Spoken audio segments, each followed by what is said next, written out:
When you cut pockets on a striped garment, we leave extra room. So if you see the width of the stripe, if it's 2.5 centimeters, we keep double or a little bit extra room, and we block it out without cutting the exact piece.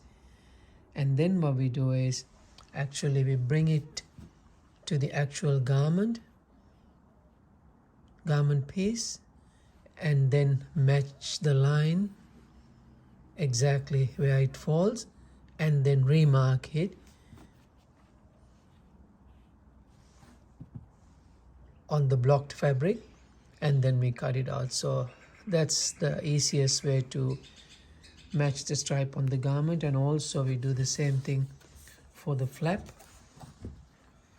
So this is the flap pocket, and we just cut it longer and bigger, and then when we cut the garment piece, we just bring the block piece up to here to the actual garment, align it, this line on top of the garment line, and then we remark it exactly, cut it out, so when we sew it together the line's gonna match.